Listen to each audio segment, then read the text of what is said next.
Gente, para o que você está fazendo agora, para tudo, porque essa história aqui é muito impactante. Segundo Reis, capítulo 5, fala sobre Naamã. Você já leu essa história? Com certeza você já deve ter lido. E também não só leu, mas também estudou sobre esse texto. E não só estudou, mas já ouviu muita gente pregar e ensinar sobre segundo Reis, capítulo 5. Não é verdade? Mas eu quero trazer aqui lições muito importantes e impactantes sobre esse texto. E principalmente se você é pregador, abre a tua Bíblia agora, pega uma caneta, pega um papel e anota. Porque eu tenho certeza que você vai pregar isso aqui na sua igreja. Olha só, capítulo 5, verso de número 1, vai começar o texto falando sobre um nome. Qual é o nome que aparece aí? O nome de Naamã. Olha só, o texto diz, e Naamã, vírgula. Por que o texto começa com o nome de Naamã? Para mostrar uma coisa. Olha só, Naamã no hebraico, ele significa agradável. Agora, eu pergunto a você, quando você lê o texto, você entende que Naamã, ele de fato é agradável? Claro que não. Por quê? Porque o texto mostra que Naamã, ele sofria de uma doença chamada Sará no hebraico, que é a famosa lepra. E a lepra, ela faz você perder a sensibilidade. Você perde partes do corpo e você não sente. Você é espetado por uma agulha e você não sente. Então Naamã, ele sofre de perda de sensibilidade, até que isso se espalhe para o corpo inteiro. Agora perceba uma coisa. O nome Naamã no hebraico significa agradável, coisa que ele não era.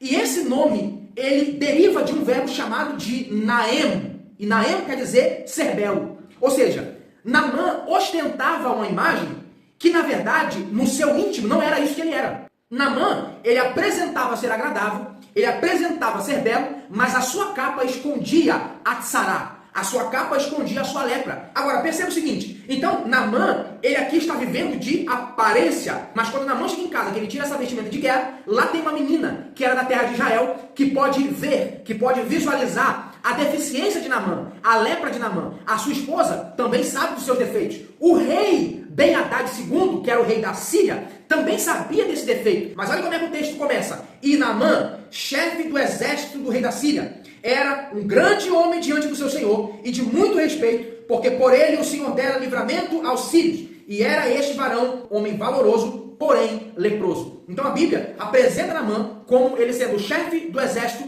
como ele sendo alguém de nome, como ele sendo alguém de importância, porém ele carregava, ele escondia por trás de uma vestimenta, por trás de uma capa, uma doença chamada Sará, que é a lepra. Agora perceba o seguinte, a primeira lição do texto é que nós devemos entender que não precisamos viver de aparência. Naamã tinha o nome de agradável, tinha o nome de belo, mas quando na verdade o nome dele não condizia com a realidade que ele estava vivenciando. O segundo detalhe do texto é esse aqui, ó, porque por ele o Senhor dera livramento aos sírios, ou seja, imagina que esse homem Naamã não fazia parte do povo de Deus. Portanto, a nação dele era uma nação pagã. Ele adorava outros deuses, mas eu não sei se você observou o texto. Vai dizer que por meio dele, o Senhor, o Deus de Israel, deu vitória ao seu país, por meio de Naamã. Então, Deus usou Naamã para ganhar uma guerra em favor da sua nação, do seu povo. Sabe o que significa isso? Eu aprendo que Deus não é exclusivo seu. Deus não está dentro de uma caixa onde eu tampo e digo, Deus é só meu e não é teu. Deus só age aqui e não age aí. Deus só age dentro desse povo e as outras nações, Deus já está sob controle. Na verdade, Deus ele age onde ele quer porque ele é Deus. E toda a terra está na palma da sua mão. Então a segunda lição que eu aprendo no texto é que Deus não é exclusividade de Israel. Deus não é exclusividade minha nem sua. Isso é observado também na questão de Nínive. Você lembra de Nínive? Acontece a mesma coisa. Jonas achou que Deus era só Deus da terra de Israel, quando na verdade Deus é Deus de toda a terra.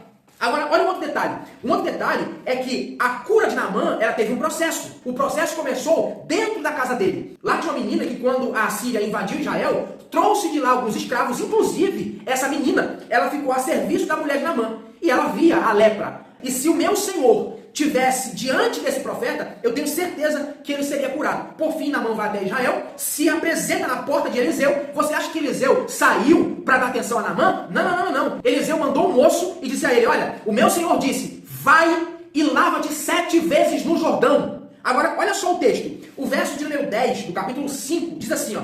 Então Eliseu mandou um mensageiro dizendo, vai. Como é que a cura acontece? A cura acontece com esse vai. Se ele não fosse, a cura não iria acontecer. Arthur, não entendi. Esse vai aqui no hebraico é a palavra hebraica halá. E o que significa halá? Significa ir. anda, vai. É tipo assim, esse vai era a ordem do profeta.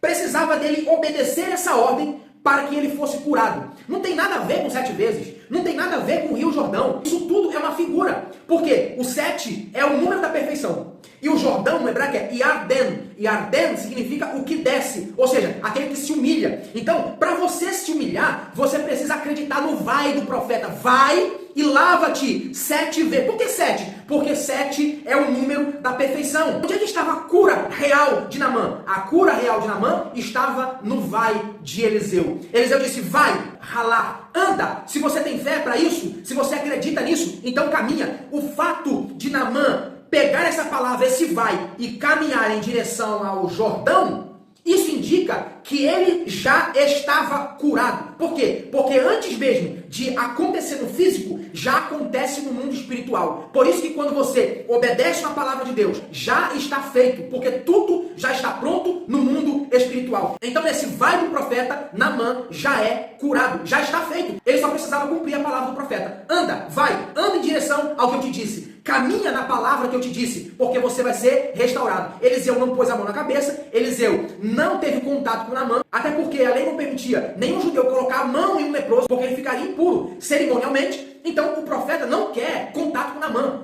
E Naamã sai da sua casa com muito ouro, aproximadamente 70 quilos de ouro. Você já parou para pensar nisso? Ele sai com mais de 200 quilos de prata, tudo para ofertar a Eliseu. Sabe o que Eliseu faz? Eu não quero a tua prata, eu não quero o teu ouro. Eu não quero as tuas vestes caras. Sabe por que Eliseu rejeitou tudo que era de Naamã? Porque a lei dizia que tudo aquilo que um leproso ele tocava ficaria impuro. E Naamã tocou no ouro. Naamã tocou na prata. Naamã tocou nas vestes.